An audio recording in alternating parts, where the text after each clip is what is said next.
All right, guys, Kevinism number 3. Recognizing a weakness within yourself is the first step to getting stronger. Ready, set, go! So come inside, let's see what madness we can find.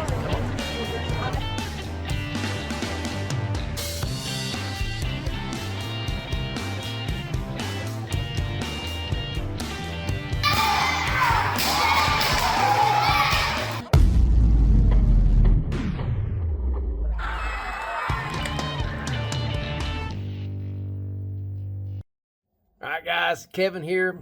Like I said, Kevinism number 3. This is a good one. This is one I have to say. I was glad that I kind of caught on very early on in my artist career. I was still wrestling full-time at this time, so there's a lot going on in my life. And I'm telling you what, boy, that's when you're doing a lot of things and you're around a whole lot of interesting, amazing people, boy, you will find out all your weak spots. Listen, but it's a good thing. It really is a good thing. It's not, we all have them. And it's just a stepping stone to where you need to go. That's all it is. I don't know if y'all ever heard it. I'm sure everyone has heard this. Actually, everyone has heard this. A chain is only as strong as its weakest link. And we, as a person, are no different. Whether it be you're talking about artistically, your personality, whether you're an athlete, at work, whatever your skill base are, or whatever your baseline is, we all have issues here, or I'm not as strong over here. You know, I wish I could do this better. I wish. There's just so many things that we tend to, I want to learn more about this, but yet I know how hard it's going to be to get this skill, or to learn how to do this, or to not do this, or to not do that. Hey, anything worth getting takes effort, and it's not going to be easy, and a lot of times it's not going to be fun. But don't mean it's not worth it. And like I said, that saying is just so true in any aspect of life. You know, that one weak link may be the one little thing that's holding you back from some kind of major success. So it's really better to find your weak points and then start concentrating on them. Bird dog them, man. Just get on and raise them up to where they're not holding you back. And if you ignore these things, these weak areas, they will come back and haunt you. Bottom line, they will. They'll come back and bite you every time that you don't think that you forget about it. Boom, here it is again. That weakness has come back, holding you back, tripping you up, just causing all sorts of problems and mucking your life up. And you're just like, I just can't seem to get anywhere. Always because of this one problem. We all have this. I have suffered from this. And it's just, and like I said, I'm a slow learner.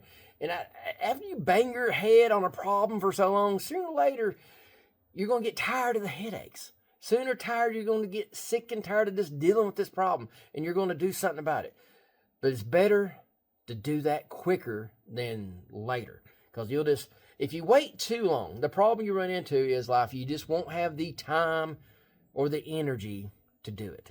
You'll start coming up every excuse in the world to not go there. And then a problem becomes a kill shot. And then you find yourself doing nothing with your life. And you don't want that. Corrections. What kind of corrections can we make on this? Create a plan, a routine, to do maintenance on your weaknesses. You got to figure them out. Oh, I suck at reading. Start reading more. The best way to learn how to read is to read more. I still have this problem. My biggest problem is when I begin to reading something, within about less than a chapter, a little over a chapter, I'll read something and it'll capture my imagination. And I'll quit reading and then start thinking, and I'll go off on a tangent in my head. I'll phase out. And I'm like, all this other things, because I'm one of these guys, you can say a word to me, boom, I can create a story instantly. You can throw any kind of word at me, boom, instantly, within seconds, I'll start coming off of a story. It sounds amazing, but it's a burden when you're trying to read a book or read some kind of short story, because I can't get through it without my mind jumping off the left field trying to create its own little thing. So once again, I got one little thing here. It's a gift, but on the other hand, in this aspect, that gift hurts this. So I'm trying to be able to learn where I can read and it keep my attention. Because I'm a visual artist. I like seeing things, painting, touching, sculpting. So a lot of times it helps me if I'm reading something, it has pictures there to help grasp my attention on, keep me on, whether it be that character or that place or whatever. Comics are easy for me to read because I got things to look at. It keeps me zoned in on that content, where just black and white words, it allows me to open up the door to start seeing these images in my head, and whoop, I'm off to La La Land, baby. I'm gone. But the original story ain't doing nothing. Kevin done created his own story, and I really hate it. It sucks because I know the importance of a good book, and I just wish I could really get in there. It's my dyslexia. I got ADHD. All these things working against me, and I just wish before I die I can get a handle on this. I'm trying. That's all I can do is work on it. But my problem is I got to read more. Got to read more, Kevin. All right, and got to exercise, and it won't be easy. You got to pick time. Like me, I need to start reading a little bit of something every day, whether this be 3 paragraphs or, all right, I got to wake up every morning. All right, 10 pages. Try to get where that's easy. I'm not having no problems. I'm not floating. Whether exercise, if your problem is exercise, get up. Try to exercise for 20 minutes every other day. Go for a walk every other day. Try something that you know you can do, but try to do it on a regular basis. Make it a routine to where, yep, I'm going to get up. I'm going to go do this every day. And then I don't know, I think everybody, I know I'm this way, but I think more people are like this and they don't know it, is once I get off my tail and go do something, no matter how crappy I feel, I couldn't tell you how many times I went to the gym and I feel like hell, pure hell. I feel like I'm just barely walking in the door. Now I get in there and I just push through that first 15, 20 minutes. And then I catch myself. Start getting that pump. Got that blood flowing. Instead of me barely being able to pick up 10 pounds, next thing you know, I'm grabbing 40 pounders, grabbing 50. Just naturally, once I start going, it's just like a snowball coming down here. You get this little bitty snowball, and it starts going. And it seems like, okay, I'm not ever going to make a big snowman out of this because it's a little bitty ball. Next thing you know, it gets bigger. And once it starts gaining size and starts going down that hill faster, boom, next thing you know, you can't push the thing because it's as tall as your dang chest. That's how life works. All you got to do is just have the courage and the intestinal fortitude to get up and just get the snowball rolling. Just get it rolling. And then the rest will take care of itself. I'm here to promise you, it will. You just got to go. Just give it what you got, and you'll start warming up. Once you start warming up, getting the blood going, get the molecules in the brain working, and it will start coming to you. Sometimes the hardest thing to me to do is just to walk up here. Guess what? Because I know, like today, it's 45 degrees in here. You know how hard it is to come out of your 75-degree home, to walk up here and walk into a 45-degree? It's 30 degrees difference. And guess what? All I had to do, once I got up here, I got my mind. I've been recording videos today. I think I'm on video 4 or 5, something like that. I'm not paying attention to the cold because I got my mind focused on the things I need to do. I got a little window here, got the big Super Bowl game getting ready to come on tonight. I got to get this crunched in, and boom, I'm rolling. But it just took, the hard part was walking through that door right there. That's the hard part. But once I got in here and I started setting things up, hey, it took care of itself. All right, the resolve. What do we do with all this information?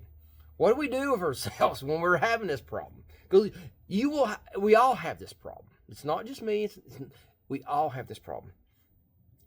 Number 1, balance. You got to have balance in your life. You got to, without balance, you'll find yourself not putting in the time in on things that you need to put the time on, like family. I know we all got jobs. We got to go to work, or if you're a teenager, you got to go to school. You got to do the things that you got to do. But the time you have left, which is early morning or later in the evening, that's when you got to prioritize the most important things. And number one should be some of your family members. And then I try to reserve my early time in the morning. I get up about 2 hours before everyone else, and that's Kevin's time. That's time for Kevin to grow. That's time for Kevin to get his head on straight, move his body around, do some exercise, and do some artwork. That's my time. That way, when I come home in the evening, I try to make that my family's time. And that seems to work great. And yours might be backwards. Where in the morning, that's when you're spending time with your, because you're on a second or third shift. Whatever works for you, create that balance. Give the most important things blocks of time so you can start investing in these things. And better for multi-talented to be versus 80% with one talent versus 90% all that. Basically what this means is you got to, if you try to just focus on, how to put this, the best, what you find out on if you have all these skills, but yet there's that one thing that's holding you back. Say like if you're in a job to where you need to, like doing this, we're doing YouTube here, okay? I'm an artist, and I have to get in front of the camera here to express myself, to talk about the things I do and everything. And if I was afraid to get in front of this camera, it really wouldn't matter a whole lot if I was great at drawing or great at painting or whatever. If I was too afraid to get in front of this camera and say, hey, this is what I do, this is my opinion on something, here, this is how you do something, I would never get it out there to start getting the traction and the following and getting the commissions and stuff like that. Not saying you couldn't get any commissions or anything like that, or couldn't get any work, but it is harder when people buy my work or any other artist's work. It's not that they're just buying our work, they're buying us. It's not just the work on its own, it's sometimes people buy my art just because of me. And they do that with other artists as well. They see something in you, they connect with you, they resonate with you, and then they see the art. Yes, I gotta have that. That's what I want. That's amazing. And the guy who made it is amazing. Or the girl, whatever. That's how people buy art. If they just see a cool picture, that's oh yeah, that's neat. I like that. That's pretty neat. But they get to know the artist, someone like Todd McFarlane. Once they see all his interviews and the documentaries about him, and then they see the covers and the artwork and the toys that he's made, boom, people, that's why they go nuts over the action figures and the comics, is because they've seen all these they know who Todd McFarlane is. And so they connect that with what the artwork that he's doing, and that's what makes it, that's part of the connection. And that's why I'm here. That's why all these other artists on YouTube are doing. We're trying to make that connection. And you can't do that if you let a little weak link get in the way. Whatever it is. And if you're comfortable on here, but yet you're making comic books and your weak link is inking, ooh, well, that's a tough one. But luckily now we have digital where you can ink digitally. And that's the easier way to go because you don't have to worry about spilling the bottle. Trust me, you're inking and you spill ink all over your artwork, you got to start over. There's only one thing you got to start, and it sucks. At least the digital way, you can hit undo, and you're good. So, folks, that's what it boils down to. Find your weakness. It don't matter what it is. And more than likely, like if you're like me, you're going to have several weaknesses. It's not going to be one. It's going to be two handfuls. Find those. Find out which one. Rank them. 1 to 5, 1 to 10, how many you got. Find out which one is the worst one. Which one really trips you up every day. Or trips you up all the time. The one that's like, yep, again. Boom. Make a plan. Recognize it. Acknowledge it. Then get that plan up to where you can start working on it and taking that weakness and slowly start making it one of your strong points. Because I'm here to tell you, if you take those handful of weak points that are always down here, that are a 10 down at the bottom, and you can raise these bad boys up till they're like a 6 or, a 5 or whatever, where they're not at the bottom tripping you all the time, boy, you'll start seeing a major difference in your flow and your productivity. Bottom line. And then once you get it up to a certain point, then it starts getting easier, folks. The hardest part is just getting started. That's the hard part. So just buckle in, get down, get started. And then just hang on for the ride. It's going to get better. But acknowledge it. You're only as strong as your weakest link. But it will make you better if you work on it. I'm Kevin Sexton. That's Kevinism number 3. Recognizing a weakness in yourself is the first step to making you stronger.